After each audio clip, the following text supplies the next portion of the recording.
আপা ট্রেন আবো কোন সময় ভাই অনেকক্ষণ যাবো দাঁড়ায় রয়েছি, দেখি কখন আসে ট্রেন।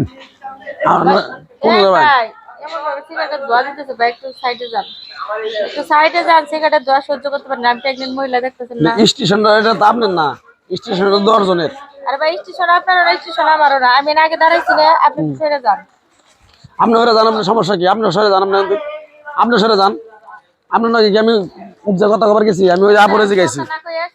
আমি কিন্তু সরে আইছি ওদিকে, আপনি আবার আমার লোক লোক আইছি। কি আজব, এত ধোঁয়া ছাড়ে কেমন লাগে। আপনি দেখতেছেন আমার বোনটা প্রেগন্যান্ট, প্রেগন্যান্ট মহিলা সিগারেট ধোয়া গেলে বাচ্চারও সমস্যা, মায়ের সমস্যা, বুঝছেন? সিগারেট তো আপনারা খাইতেছেন না, আপনি খাইতেছেন, আপনার যে ধোঁয়াটা ছাড়তেছেন এটা তো ক্ষতিকর, বুঝেন না? আপনি এক সাইডে যায় খান, আপনারা সরে যায় খান, সমস্যা কি? আপনাদের কি আমি কইছি যে না এমনি করবেন?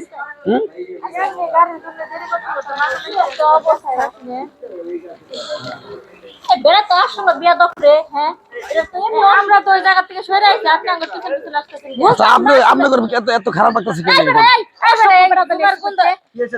আরে ভাই ড্যান্স, আমার বুড়া প্রেগন্যান্ট, হে মাথা থেকে বিড়ি খাইতে খাইতে মনে করেন ধোয়া দিতেছে, সমস্যা কিছু না, সরে এই মাথা পর্যন্ত আইছি, মিনিমাম 5 মিনিটের উপর হয়ে গেছে সরতেছে, তারপরে উনি একই কাজ করতেছে। এমন মানুষের কি করা উচিত বলেন তো? কিরে ভাই, আমরা কি ওর জায়গায় দাঁড়ায় রইছি? কি কাম করছি? তুমি এই প্রেগন্যান্ট মহিলা এর সামনে এসে তুমি বিড়ি খাইতেছো কেন? সেটা আমার ব্যক্তিগত ব্যাপার, আমার বাবার টাকাতে। ব্যক্তিগত ব্যাপার, ব্যক্তিগত ব্যাপার, তোর ব্যক্তিগত ব্যাপার। ওই হালা হালা সিগারেট ফালা। তুমি কার গায়ে হাত দিছ? হালা তুই সিগারেট ফালা। ওই তুই কি জানিস? এই কিছে? তুই কি দেশের আইন সম্বন্ধে জানিস কিছু? কিসের আইন? সরকার আইন করছে দেশে যে প্রকাশ্যে ধূমপান করলে তার 2000 টাকা জরিমানা, অনাদায়ে 6 মাসের জেল। এটা তোর মনে নাই? এটা শুনিস নাই? হ্যাঁ?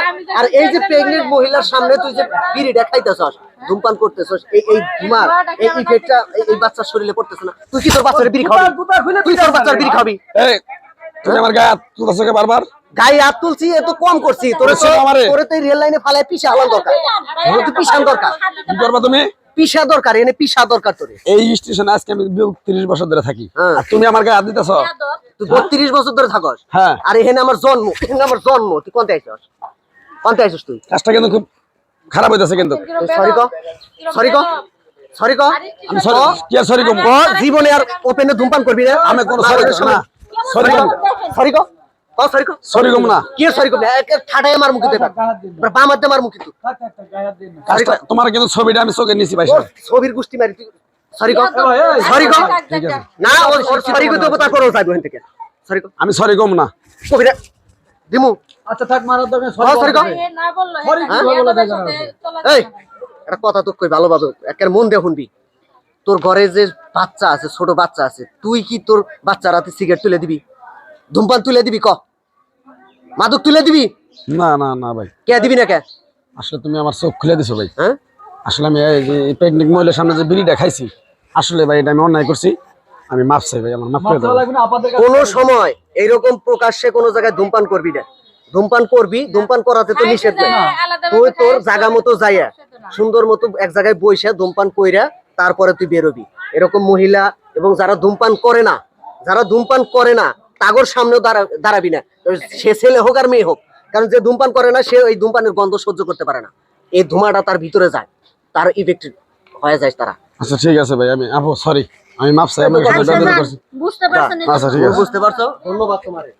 আপা যান, কিছু আপনাদেরকেও ধন্যবাদ। যান যান। মনে নিয়েন না আপা।